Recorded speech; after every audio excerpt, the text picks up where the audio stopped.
All right, hello everybody. So here is the presentation for quarter four NXP. The conference call will start in about 8 minutes. So let's just quickly kind of give it an overview of what we're expecting. So NXP is obviously in the semiconductor industry. We have automotive, 9 to 14% 3-year CAGR, 9 to 14% for industrial and IoT, 8 to 10%, so a little bit lower for mobile, much lower for communication infrastructure. Secular growth drivers expected to scale the most. Looks like automotive. That makes sense, especially given that we've had a pullback in automotive due to the chip shortage issues. A little bit of mobile. So automotive is first, second is industrial and IoT, then communications, infrastructure, and other, and then last mobile. If we scroll down,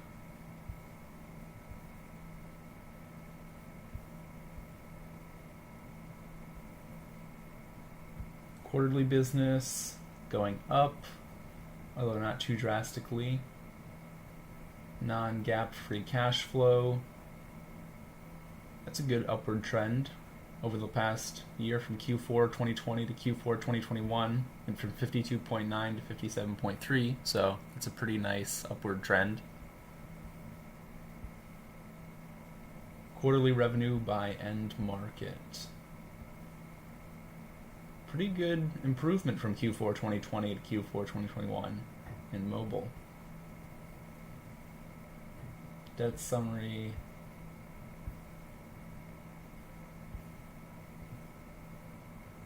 Let's switch over to this report. So this was released yesterday. We have NXP Semiconductors surprises with Q4 sales, guides for strong sales next quarter. So this all goes along with chip shortages being resolved, semiconductor companies being in better places than they were earlier in the pandemic. So chip manufacturer NXP Semiconductors reports Q4 2021 results beating Wall Street expectations. Revenue up 21.2% year on year to $303 billion. Guidance for next quarter was $3.1 billion at the midpoint, above average of analyst estimates. Made a GAAP profit of $610 million, improving on its profit of $320 in the same quarter last year.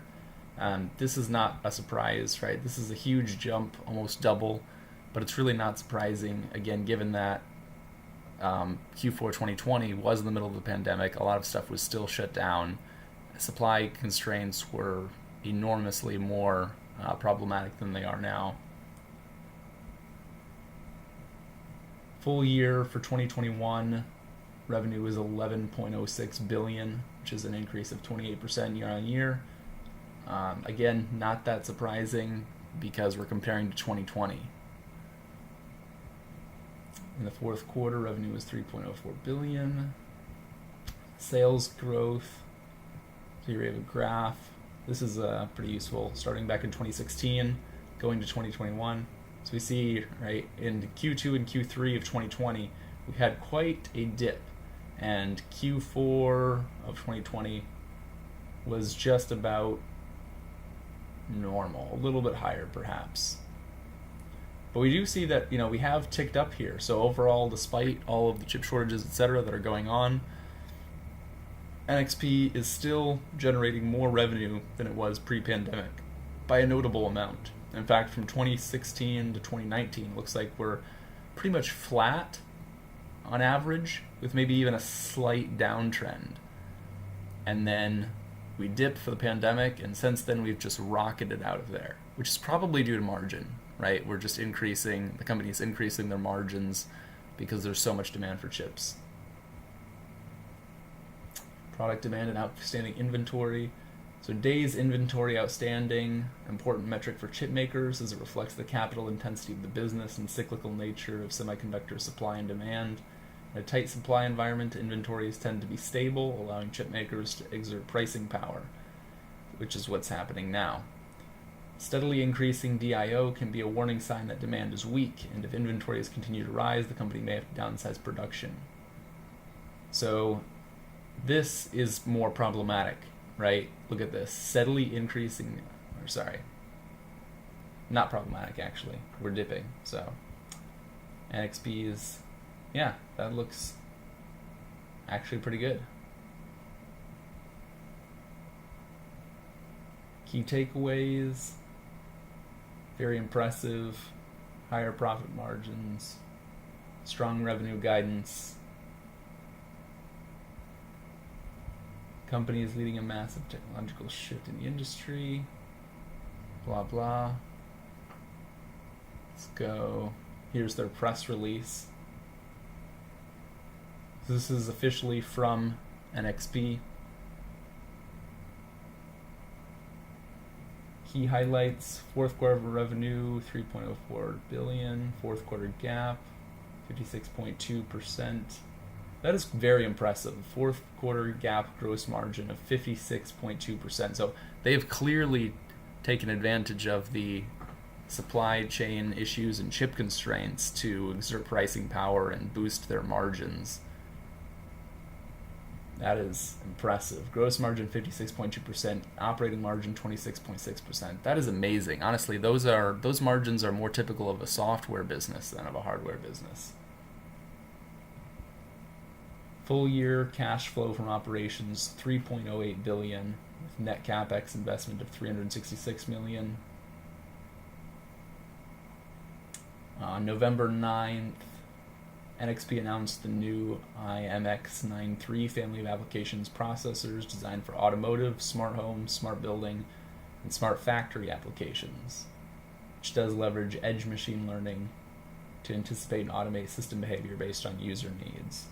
The IMX9 series will enable developers to address diverse areas from voice-assisted smart home and building systems to low-power industrial gateways and automotive driver monitoring systems. On November 10th, NXP announced a collaboration with Ford Motor Company to deliver enhanced driver experiences, conveniences, and services across its global fleet of vehicles, including the 2021 Ford F-150 pickup, Mustang Mach-E, and Bronco SUVs. Ford's new fully networked vehicle architecture implements NXP's vehicle networking processors and the IMX8 series processors, working together to upgrade vehicles that improve customer lifestyle and streamline the ownership experience. So, very good. Yeah, a new series of chips that was announced previously. Ford partnership. And all right, it's 8 o'clock, so let's go to the call.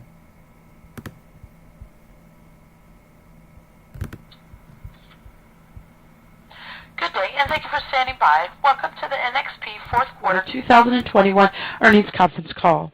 At this time, all participants are in a listen-only mode. After the speaker's presentation, there'll be a question-and-answer session. To ask a question during this session, you'll need to press star 1 on your telephone. Please be advised that today's conference is being recorded. I would now like to hand the conference over to your speaker today, Jeff Palmer, Senior Vice President of Investor Relations. Please go ahead. Thank you, Catherine, and good morning, everyone. Welcome to the NXP Semiconductors fourth quarter 2021 earnings call. With me on the call today is Kurt Sievers, NXP's President and CEO, and Bill Betz, our CFO. The call today is being recorded and will be available for replay from our corporate website. Today's call will include forward-looking statements that involve risks and uncertainties that can cause NXP's results to differ materially from management's current expectations. These risks and uncertainties include, but are not limited to, statements regarding the continued impact of the COVID-19 pandemic on our business, the macroeconomic impact on specific end markets in which we operate, the sale of new and existing products, and our expectations for financial results for the first quarter of 2022. Please be reminded that NXP undertakes no obligation to revise or update publicly any forward-looking statements. For a full disclosure on forward-looking statements, please refer to our press release. Additionally, we will refer to certain non-GAAP financial measures which are driven primarily by discrete events that management does not consider to be directly related to NXP's underlying core operating performance. Pursuant to Regulation G, NXP has provided reconciliations of the non-GAAP financial measures to the most directly comparable GAAP measures in our fourth quarter 2021 earnings press release, which will be furnished to the SEC on Form 8-K and available on NXP's website in the Investor Relations section at nxp.com. Before we start the call today, I'd like to highlight NXP will be attending the Morgan Stanley TMT conference in San Francisco on March 7th and 8th. Now I'd like to turn the call over to Kurt. Thank you very much, Jeff, and good morning, everyone. We really appreciate you all joining our call today. I will review both our quarter 4 and our full year 2021 performance. And then I will discuss our guidance for quarter 1. Beginning with quarter 4, our revenue was $39 million better than the midpoint of our guidance, with most end markets stronger than planned, and with the trends in the communication infrastructure markets more in line with our expectations. Taken together, NXP delivered quarter 4 revenue of $3.04 billion, an increase of 21% year over year.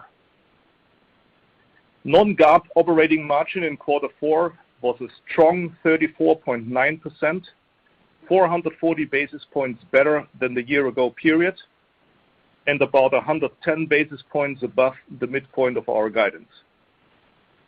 Year-on-year outperformance was largely due to the impact of improved factory utilization and higher revenues. For the full year, revenue was a record $11.06 billion, an increase of 28% year over year. And as 2021 progressed, our customers continued to accelerate orders on NXP. We consistently found ourselves in a situation where robust demand outstripped available supply, even as production levels both internally and from our supply partners improved across the year. We do anticipate a continuation of strong demand throughout 2022, likely better than we originally contemplated at our recent Investor Day in November. The full year non-GAAP operating margin was solid 32.9%, a 700 basis point improvement as a result of improved factory loadings, higher revenue, and positive leverage on our operating expenses. Now let me turn to the specific trends in our focus end markets. In automotive, full year revenue was $5.49 billion, up 44% year on year, a reflection of the strong company-specific product drivers we noted at our Investor Day, the step up in content per vehicle as OEMs prioritized premium vehicles in a limited supply environment, and the accelerated transition towards electric vehicles, which have fundamentally higher semiconductor content. For quarter 4, automotive revenue was $1.55 billion, up 30% versus the year ago period, and slightly better than our guidance. Moving to industrial and IoT. Full year revenue was $2.41 billion, up 31% year on year, driven by our solutions offering with a combination of industrial and crossover processors, wireless connectivity, and our analog attached products, all driving the year-on-year growth. For quarter 4, industrial and IoT revenue was $661 million, up 29% versus the year ago period, and better than our guidance. In mobile, full year revenue was $1.41 billion, up 13% year on year. During the year, we experienced continued strong adoption of our secure mobile wallet and early ramps of secure ultra-wideband solutions, and a good traction for our mobile embedded power solutions. These positive trends were modestly offset by a discontinuation of certain custom analog products. For quarter 4, mobile revenue was $374 million, down 9% versus the year ago period, and better than our guidance. Lastly, I will move to communication infrastructure and other. Full year revenue was $1.75 billion, up 3% year over year. The year-on-year growth was due to a rebound in demand for secure transit, tagging and access solutions, as well as solid demand for RF power products for the cellular base station market, somewhat tempered by the anticipated moderation in demand for network processing solutions.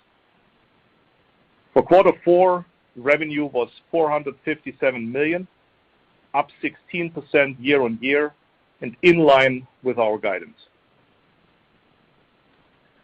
In review, 2021 was an excellent year for NXP. We experienced significant design win traction across the entire portfolio, and especially within the areas of our strategic growth drivers. Our priority has been to assure the health and safety of all our employees, and it is their engagement and performance which has been truly outstanding. We are extremely proud of their adaptability, dedication, and hard work in the face of adversity.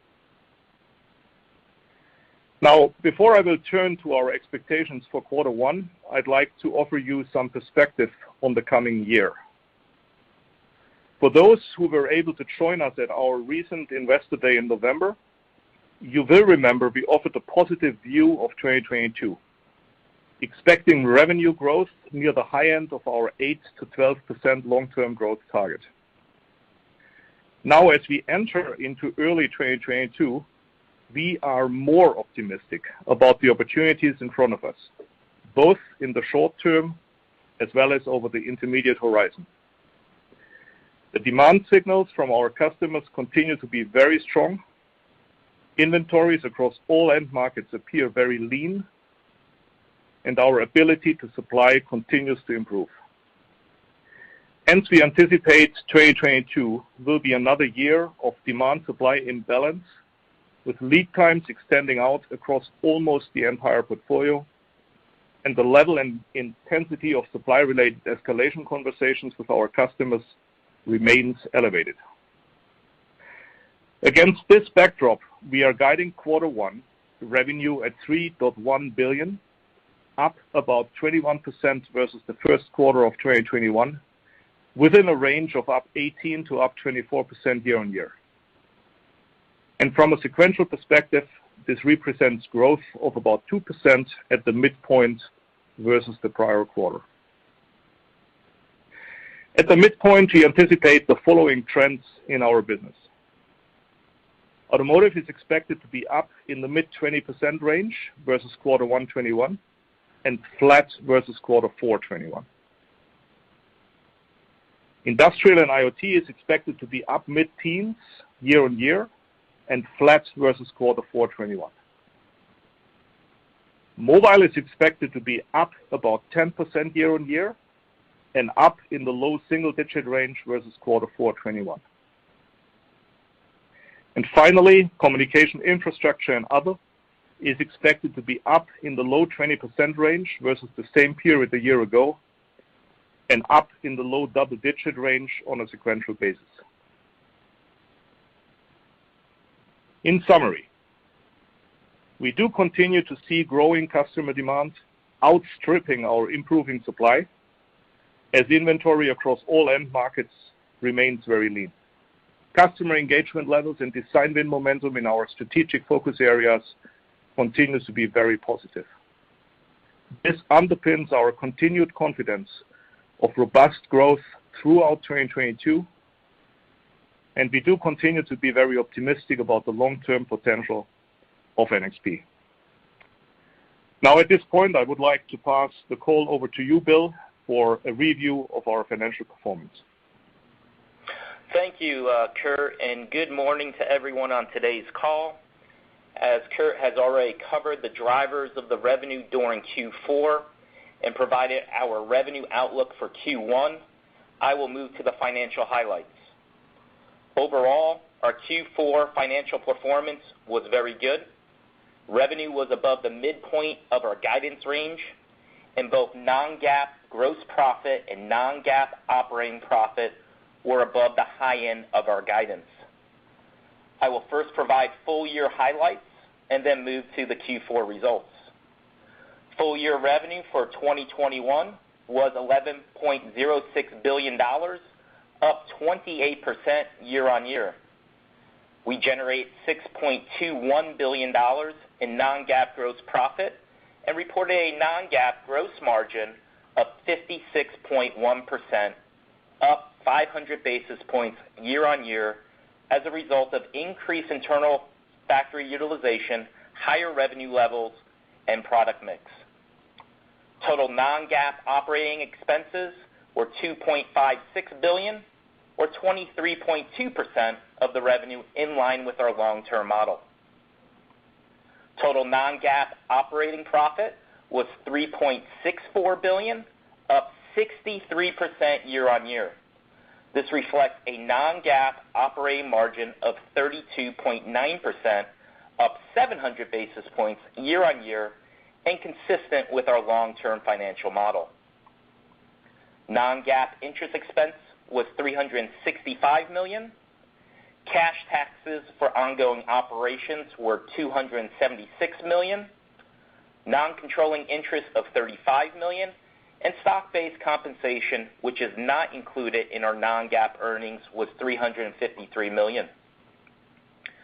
Full-year cash flow highlights include $3.08 billion in cash flow from operations, $766 million in net CapEx investments, resulting in $2.31 billion of non-GAAP free cash flow, or a solid 21% of revenue.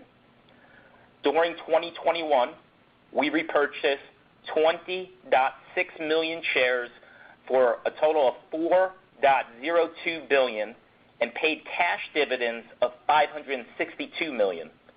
In total, we returned $4.58 billion to our owners, which was nearly 200% of the total non-GAAP free cash flow generated during the year. Now moving to the details of Q4. Total revenue was $3.04 billion, up 21% year-on-year, and above the midpoint of our guidance range. We generated $1.74 billion in non-GAAP gross profit and reported a non-GAAP gross margin of 57.3%, up 440 basis points year-on-year, and above the upper end of our guidance range, driven by improved utilization, higher revenue, and product mix. Total non-GAAP operating expenses were $681 million, or 22.4%, up $118 million year-on-year, and up $24 million from Q3, in line with the midpoint of our guidance, and again, consistent with our long-term model. From a total operating profit perspective, non-GAAP operating profit was $1.06 billion, and non-GAAP operating margin was 34.9%, up 440 basis points year-on-year, which is above the high end of our guidance, reflecting solid fall-through and operating leverage on the increased revenue level. Non-GAAP interest expense was $93 million, with cash taxes for ongoing operations of $100 million, and non-controlling interest was $8 million. Stock-based compensation, which is not included in our non-GAAP earnings, was $88 million. Now I would like to turn to the changes in our cash and debt. Our total debt at the end of Q4 was $10.57 billion, up $979 million sequentially, as we issued $2 billion of new notes at very attractive rates with longer durations, and retired early the 2022 $1 billion notes with a rate of 3.875%. Our ending cash position was $2.83 billion, up $527 million sequentially due to the cumulative effect of the previous note debt repayment, capital returns, increased CapEx investments, and cash generation during Q4. The resulting net debt was $7.74 billion, and we exited the quarter with a trailing month adjusted EBITDA of $4.23 billion. Our ratio of net debt to trailing 12-month adjusted EBITDA at the end of Q4 was 1.8 times, and our 12-month adjusted EBITDA interest coverage was 11.6 times. Cash flow generation of the business continues to be excellent, and our balance sheet continues to be very strong. During Q4, we paid $150 million in cash dividends and repurchased $750 million of our shares. Subsequent to the end of Q4, between January 1st and January 31st of 2022, we repurchased an additional $400 million of our shares via a 10b5-1 program. Additionally, the NXP Board of Directors has authorized an incremental $2 billion in the company's repurchase capacity, bringing the total new authorization and remaining authorization to $3.35 billion. Further, the board has approved a 50% increase in the quarterly cash dividend, bringing the quarterly cash dividend to 84.5 cents per share. These actions are all aligned with our capital allocation strategy that we continue to execute to. Turning to working capital metrics, days of inventory was 83 days, a decrease of 2 days sequentially, which is below our long-term target. We continue to closely manage our distribution channel with inventory in the channel at 1.5 months, also below our long-term targets. Both metrics reflect the continuation of customer shipments at a robust pace, combined with supply challenges we continue to experience. We anticipate the coming year will be very similar to 2021, where customer demand is in excess of available supply. Days receivable were 28 days, down 3 sequentially, and days payable were 87, an increase of 4 days versus the prior quarter as we continue to increase orders with our suppliers. Taken together, our cash conversion cycle was 24 days, an improvement of 9 days versus the prior quarter, reflecting strong customer demand, solid receivable collections, and positioning for customer deliveries in future periods. Cash flow from operations was $785 million, and net CapEx was $266 million, resulting in a non-GAAP free cash flow of $519 million. Turning now to our expectations in the first quarter, as Kurt mentioned, we anticipate Q1 revenue to be about $3.1 billion, plus or minus about $75 million. At the midpoint, this is up 21% year-on-year and 2% sequentially. We expect non-GAAP gross margin to be about 57.3%, plus or minus 50 basis points.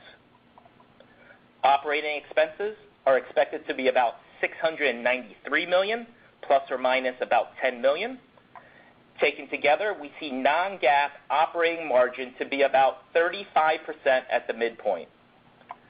We estimate non-GAAP financial expense to be about $105 million and anticipate cash tax related to ongoing operations to be about $125 million. Non-controlling interest will be about $9 million. For Q1, we suggest for modeling purposes, you use an average share count of 266 million shares. Finally, I have a few closing comments I'd like to make. First, as a housekeeping reminder, we anticipate our cash tax payments will trend towards 15% in 2022 based on the current U.S. tax legislation and law. As can be seen in our Q1 guidance, we are expecting a slightly lower tax rate in the short term and anticipate it will increase as we progress through the year. Secondly, we are investing to support our profitable long-term growth. We currently have about $4 billion of long-term material supply obligations, as discussed at the Investor Day. Our CapEx investments for 2022 will be above the high end of our long-term CapEx model. These investments are focused on the combination of assured external foundry wafer supply, expansion of our internal back-end capacity, and a modest expansion of our internal front-end capabilities. While significant, the investments we are committed to are more than balanced by the robust level of non-cancelable, non-returnable orders from our customers.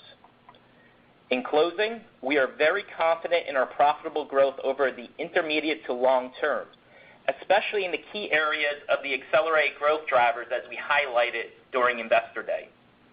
Our gross profit will continue to expand, and we have demonstrated solid control over our operating expenses while consistently investing in those areas which will enable our long-term growth. Together, this results in solid operating profit leverage and robust cash flow generation. And lastly, we have a proven track record of returning all excess free cash flow to our owners via our clear capital return policy. With that, I'd like to turn it back to the operator for questions. Thank you. As a reminder, to ask a question, you'll need to press star one on your telephone. To withdraw your question, press the pound key. Our first question comes from Ross Seymore with Deutsche Bank. Your line is open. Hi, guys. Thanks for letting me ask a question. Congrats on the strong results. I guess, Kurt, the first question I have is on the full-year commentary. At the analyst meeting, you talked about, I guess, at the high end of your range before, about 12%, and now you're saying better than that. What changed? And do you have the supply necessary to grow sequentially through the year to what seems to be, something that in the mid-teens roughly that you're guiding to now? Yeah. Hey, good morning, Ross. Thanks for your question. Indeed, the commentary I made is that we have grown optimism that we can grow above the high end of our long-term growth range, which was 8 to 12%, so above 12%. So indeed. Yes, we do have the supply capability. We are gradually building more supply capability through the year. It's a huge amount of different actions, both in our own back-end test and assembly sites, in our internal front ends. And mind you that this year we will be running full out with our internal front end factories, while last year we had the winter storm taking capacity away, and we had only started to ramp the factories full up during the first and second quarter. So from a year-on-year perspective alone, that does give us more supply. But also with third-party foundry suppliers, and Bill just mentioned our supply commitments and obligations here, or purchase from our perspective obligations here, we are growing our supply capability. So yes, the supply capability is here, and while we will not guide the full year, Ross, it was still important, I felt, to make that comment because the demand situation has continued to be very, very strong, and I say continue to be very strong since our Investor Day in November. We see the inventories, both our own ones, and I think we talked about the 83 days. We talked about the channel inventory even coming a little bit down, but also at our customers. We think inventories continue to be super lean, such that we see that potential of outgrowing the 12% high end of our long-term growth trajectory.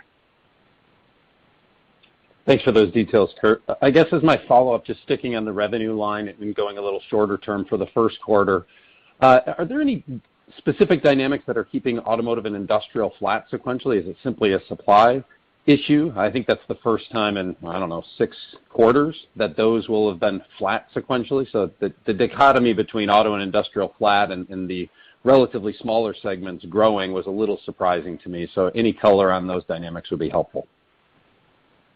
Yes, it is actually totally supply regulated. We have more than enough demand. It is all a function of supply. And maybe here it is worthwhile to note that you all might have seen that in the city of Tianjin in China, there was a controlled movement order, which actually meant factory shutdowns. One of our test and assembly back-end sites is in Tianjin. So we had a factory shutdown there for between 1 and 2 weeks. Think about maybe $50 million impact for the first quarter, and that is all sitting on industrial and auto, which is another factor which is actually hampering the supply a little bit further than we would have wished into the first quarter. Mobile, on the other hand side, Ross, you know that the last 2 quarters we've been really struggling with supply in mobile.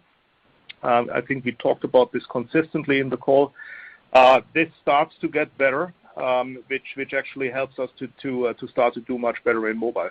So all of the the movements quarter on quarter are much more a function of supply capability rather than demand. Thanks, Kurt. Thank you. Our next question comes from C.J. Muse with Evercore. Your line is open. Yeah, good morning. Good afternoon. Thank you for taking the question. I guess first question on gross margins. You're 70 bips away from the high end of your target.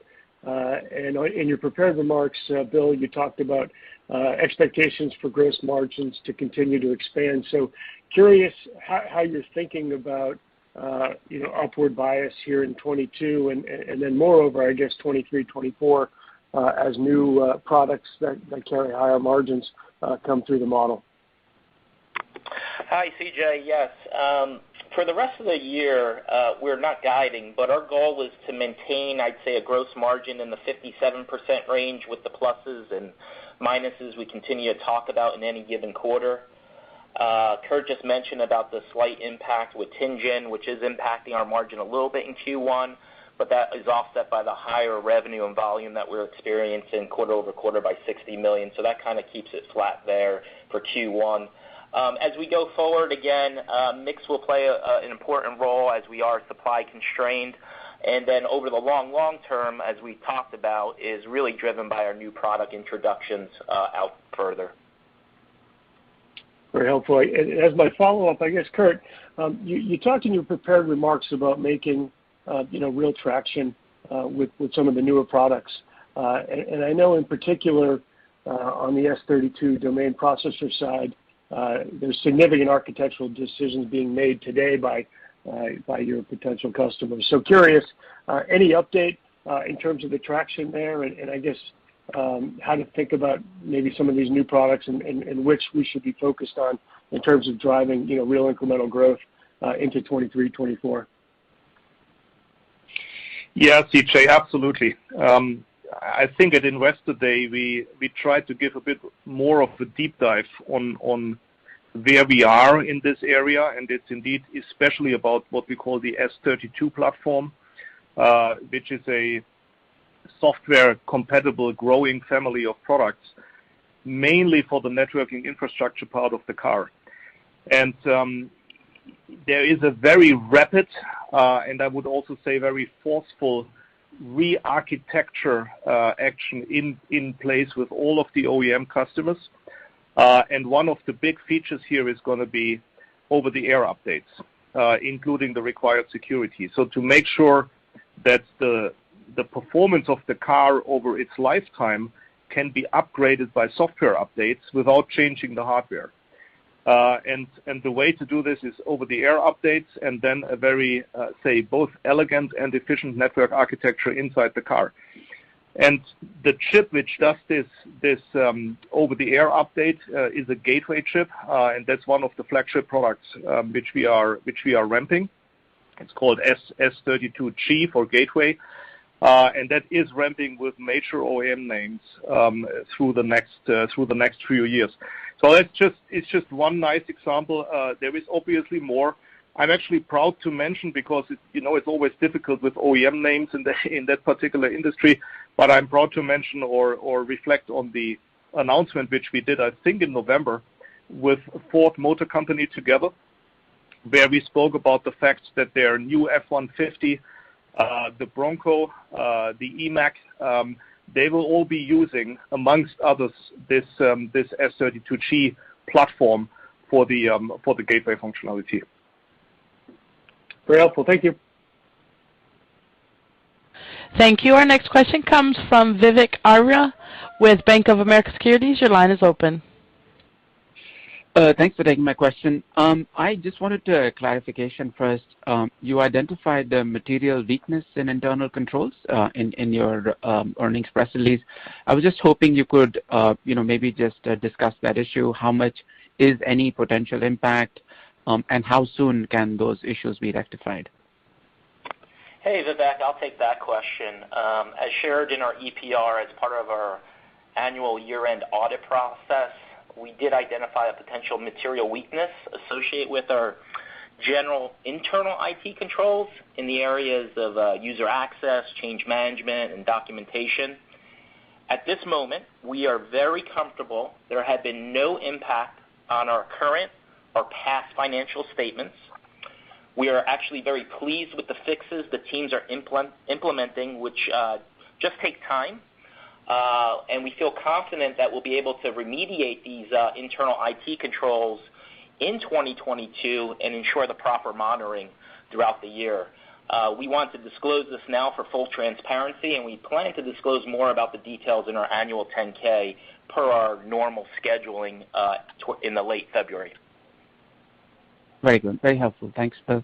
And for my follow-up, Kurt, if I look at last year, we saw a nearly 40-point delta between auto unit production and your sales. I'm curious, what is the way you think about a more sustainable kind of content delta we should think about, between units and sales over time? And what are you doing to ensure the quality of orders and the utilization of your products so we are not surprised by, any excess inventory, right, that might be there at your OEMs or tier ones? Yeah, thanks, Vivek. So first, let me just highlight again that indeed we are not at all concerned about that delta between the 44% of our revenue growth and the 2.5%, I think, SAR growth last year.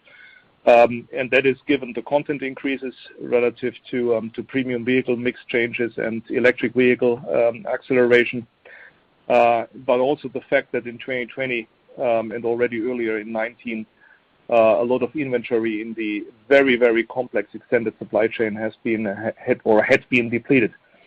And then, of course, I definitely see that we also have grown market share. So, indeed, for the history, we are not concerned about this. On the contrary, I continue to be chased on a daily level to ship more product into automotive. It's still not enough as we speak. Now, the measures to cope with this are one, a very, very much higher level of transparency, which we not only do with our tier one customers, but also especially with the OEM customers. So we have a lot of direct relationships built up now with the OEMs and get multi-year forecasts which are very specific by model, by equipment, which gives us a much better view into the future in what is realistic content growth and what not.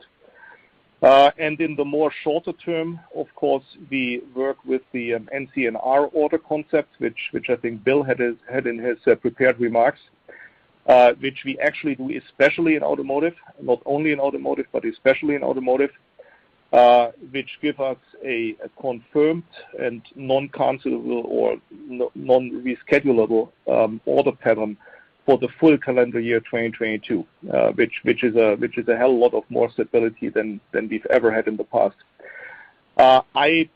From just a directional perspective, Vivek, I do believe the content increase continues to accelerate, and probably on the midterm, the two main factors are actually the acceleration of the share of xEVs, so of electric and hybrid electric vehicles, which simply have so much more semiconductor content. But also the level 2 plus level 3 autonomy efforts are getting more and more traction again, which is a big deal for us when you think about our position in radar. So we do believe that we will continue to outgrow this market, win share, and have at the same time a faster market development given these changes. But with the NCNR orders and our relationships to the OEMs, I think we have a good handle to keep this in good check. Thank you, Kurt. Thank you. Our next question comes from William Steele with Truist. Your line is open. Thanks. Good morning, everyone. There's been a clear imbalance between supply and demand for the last few quarters. It's triggering, very extended lead times in the last year. I don't think I've heard an update on that condition during the call or in the press release or presentation. I'm hoping you can update us as to how that's trended in the most recent quarter. I would imagine, given the inventory decline, that lead times are still quite stretched. Any normalization you anticipate for that through this year? Yeah. So, Bill, clearly it has not improved. If I think about it from a supply perspective, or if I put my more positive perspective on this, the demand continues to be very, very strong. So if I look forward into Q1 and into the rest of the year, Q1 very clearly, and I just want to be very explicit here relative to the guidance. This is completely capped by available supply. So much more demand than what we have in terms of supply. You mentioned some of the metrics which we can actually use in order to get a better feel on where this is going. Indeed, our internal inventory has further reduced, and I'm not happy to say that also the channel inventory dropped a little bit to 1.5 months. I mean, we've been standing now at 1.6 for quite a long time, all through last year. And mind you, this compares to a target of 2.4 to 2.5 months. And that's also the level we have come from. And the loan debt delta is about $500 million. So I do not think that we get out of this imbalance through this calendar year. It might get better in certain spots, but overall in the markets which we are serving, and again, I don't make a comment here about the whole semiconductor industry, but I make a comment about the key markets we are being exposed to. There, I do not see that we totally come out of this imbalance until the end of the year. That really helps. Thank you. One other, if I can, I'm going to ask the automotive content question a little differently. It's clear, and you've made a pretty good case, that some of this content is a more permanent shift, like the new networking architectures and the like. But I think it's fair to say that some of the growth that we've seen in the last year has resulted from favorable mix shift to higher end models and higher end trims within those models that probably drive a little bit better semi content that's more profitable for the OEM customers. What would you encourage investors to think about for this trend over the coming year? Does it continue, or would it reverse as availability becomes more plentiful? Thank you. Yeah, so Bill, I completely confirm what you said. Definitely last year has seen a spike in content increase due to the mix change to more premium vehicles. Absolutely agreed. I think this is going to find a natural balance. As long as overall supply of the semi-industry into the auto industry will continue to be constrained, they will continue to build the more profitable, the premium vehicles. I mean, that's very natural. And as soon as this maybe gets over time into a better balance, they will also start to build more of the volume cars again. But again, that is not I cannot see this as a negative, Will, because they want to build and could sell more cars anyway. I mean, if you look at dealer inventories, in the meantime, not only in the U.S., but also in China, they are just at rocking all-time lows, and it's getting worse and worse. So, yes, it will change a little, but that is not going to go as a negative against our demand, because then they simply build more cars as a result. Great. Thank you. Our next question comes from John Pitzer with Credit Suisse. Your line is open. Yeah, good morning, guys. Thanks for letting me ask the question.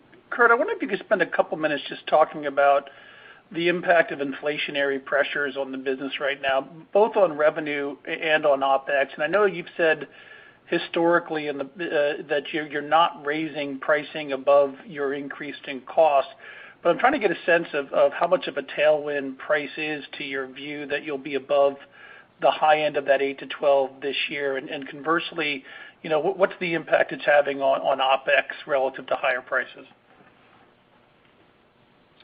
Well, in general, John, I absolutely want to reconfirm loud and clear that we will not use this current, or abuse, I would almost say, this current situation to pad our margins.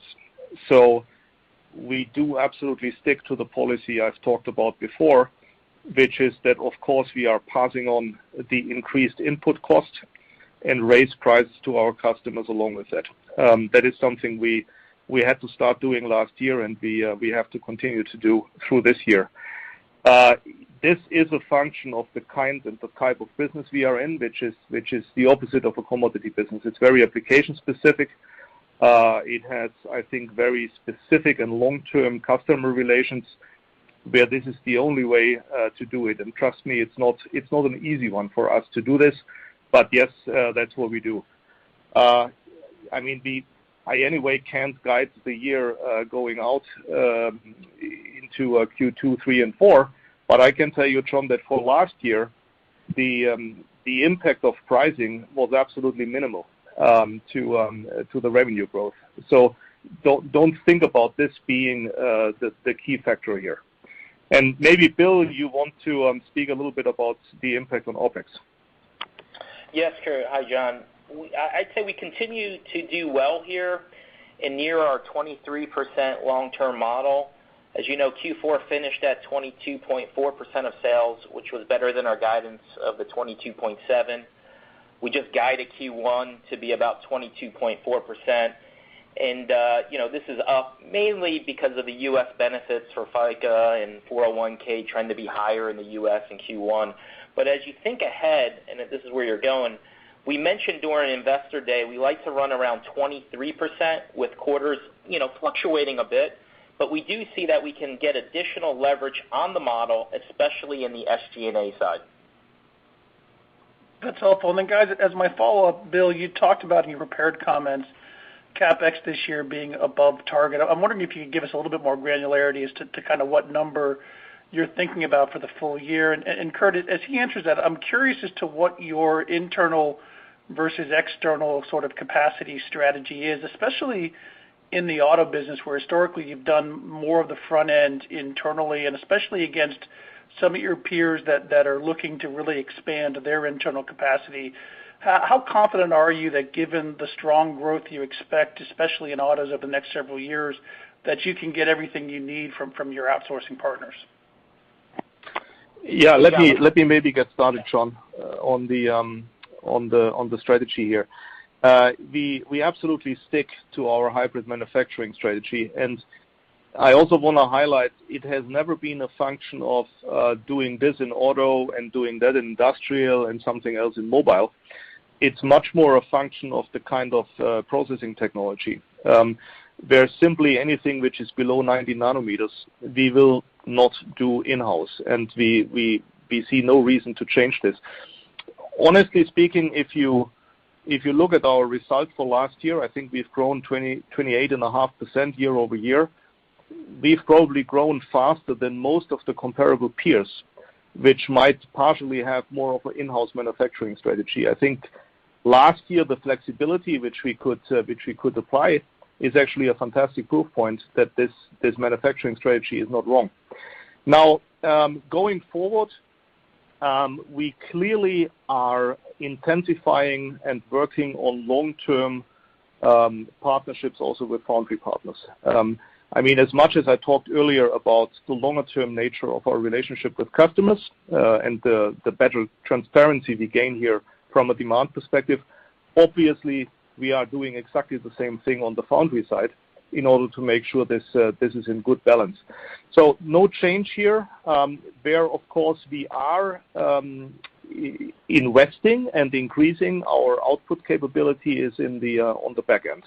Because there, I think currently it's like 85% or so, which we are doing in-house. We don't see a reason to change that either. So here we are continuing to expand. And related to absolute number for this year? Yeah, let me jump in on the CapEx side of the house. Let me do that. Yes, Bill, go ahead. Yes, thank you. Again, if you look at CapEx, just a quick recap. In 2020, we spent 4.6%. 2021, we spent 6.9%. And you just saw in Q4, we spent 8.8%. So we think that's going to go up a little bit more for 2021 without giving you the absolute guide, but, think maybe another point or so on it related to it. Perfect, guys. Thank you very much. Yep. Thank you. Our next question comes from Stacy Rasgon with Bernstein Research. Your line is open. Hi, guys. Thanks for taking my question. I wanted to first ask about the mobile strength into Q1, and I get what you said on some of the supply constraints in that business that have been there easing a little bit. But is there anything else there around customer pull forward or anything like that? What is actually driving that strength, and how do we think about the sustainability of that profile into Q2 and beyond, just given the above seasonal nature of it into Q1? Yeah, Stacy, it's indeed two things. It is demand, and I speak about this in a second, and it is obviously supply. We've really been held back by supply the last 2 quarters, so Q3 and Q4 of last year. We clearly had a significant issue here from a supply perspective. By the way, not everything resolved, but at least improving into Q1. So that's one element. The other element is demand, and I mean I think I can understand why you are asking, but you know that we are not overly dependent on only one customer, on one mobile customer in that particular segment. So if you think about the mix of our customers, you will appreciate that there is a strong case to be made for demand going into the first quarter. And also don't think about it as a spike, Stacy. This is not just a spike or something. It's I think it continues with our strategy of the attach rate of the mobile wallet. I mean, that's the main factor in there.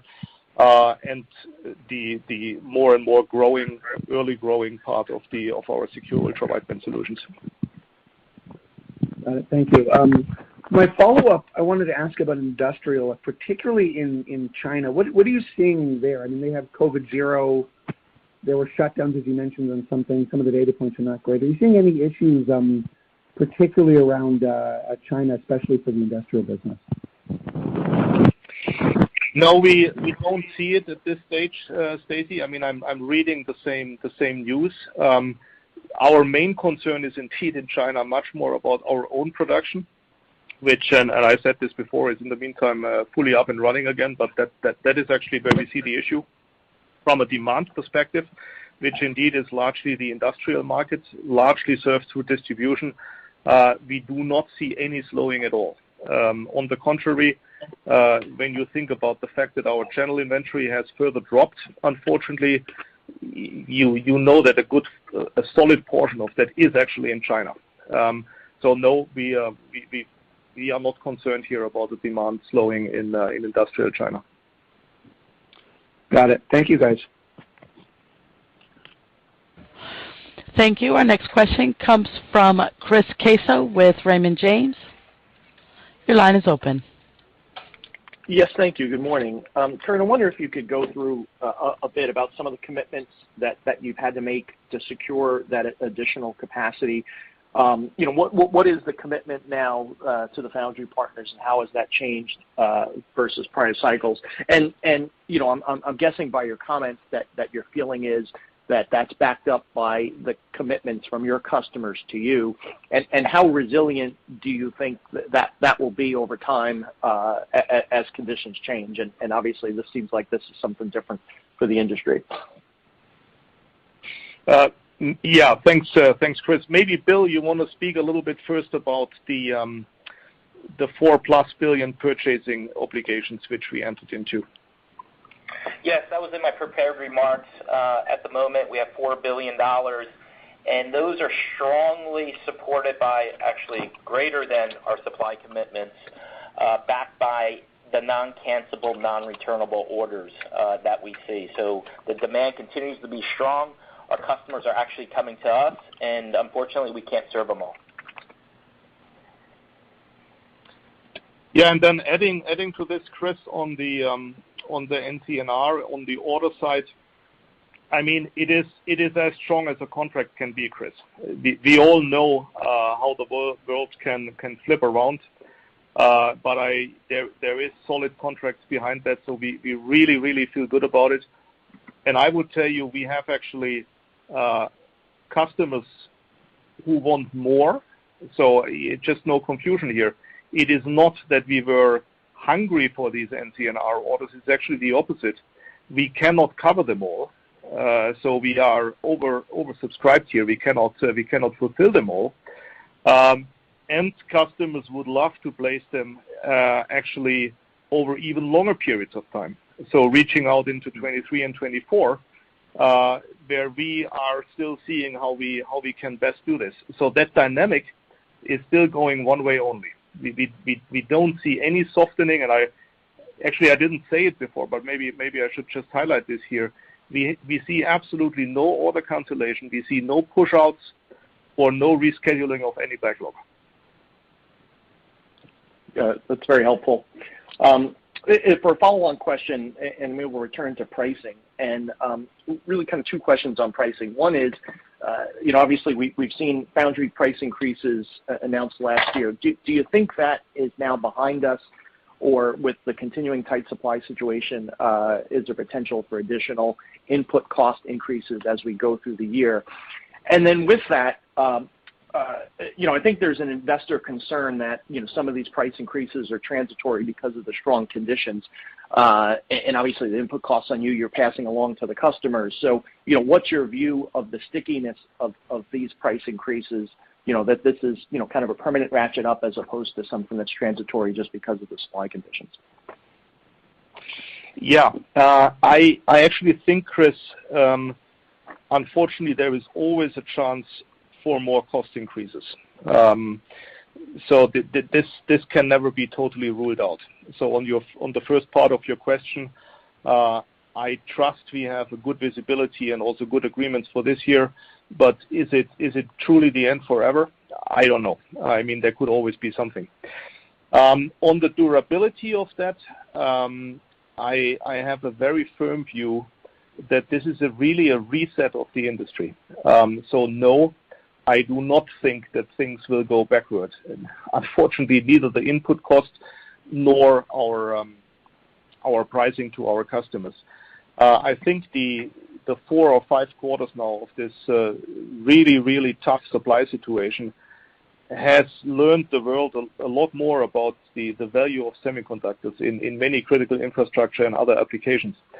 So I think the appreciation for this industry and for the kind of product which we do to enable applications has significantly grown, and with that, hand in hand has gone a reset of the pricing structure. So I don't think this is gonna go backwards. Thank you. Thank you. And our last question comes from Joe Moore with Morgan Stanley. Your line is open. Great, thank you. You talked about non-cancelable backlog throughout the year. I think that was an automotive comment. Can you talk about your backlog coverage for the other businesses, and how far out does that extend? And do you see it, if in the areas like auto, as you see it, extending out a full year, do you think we continue to get that 1 year visibility, as we move forward? Are people still booking out that far? So Joe, yeah. First, I talked about automotive, but this is not just a phenomenon in automotive. I'd say with all of our direct customers, this NCNR pattern is a big desire, because all of our customers consider this as a way to secure supply over a short to medium term period. So it ranges well beyond automotive. I should maybe also highlight that the shortages in the industry are at least as bad in industrial and other applications as in automotive. It's just that automotive continues to catch better headlines in the news, but it's not that the situation is any easier in any of the other segments we are serving. If you think about the order visibility, customers want to have it longer. I think earlier, I might have mentioned it already, that they would love to have NCNRs for 2 years out. So yes, I'm definitely sure on your question if they want to continue to go with a 1 year horizon. They definitely want to. I think actually if we are prepared for it, there might be also more cases coming where people want to have it even lower, so more than a year. And again, think about this commentary really being commentary mainly about automotive and industrial markets with very sticky products, very long life cycles. So it fits the nature of those industries. So I think it's a learning from our overall industry in order to better deal with the requirements of those markets. I don't know if this is ever going to be the case in markets like mobile and computing. It might be different there, where also the end product cycles are much shorter. So that's why my commentary is probably biased to the automotive and industrial side of the house, where I think it is a big learning out of last year for the entire industry. Great. Now Thank you at very this much. point, I think yeah, sure, Joe. I guess we run now to the end of the call, so I just want to summarize and highlight again. We feel we come off a very strong 2021 with more than 28% revenue growth. Maybe it's also worthwhile to say that if we look at the revenue growth over 2019, which was the pre-pandemic year, it is still a 25% growth. So 21 over 2019 is 25% growth. So we feel we are very well on track to our projected 8 to 12% long-term growth target. And if we look more into the near term, into this year, we feel increasingly optimistic, as I said, that we can be above the high end of that 8 to 12% for the calendar year 2022. And with that, I would like to thank you all for your attention today and speak to you next. Thank you very much. Thank you. This concludes today's conference call. Thank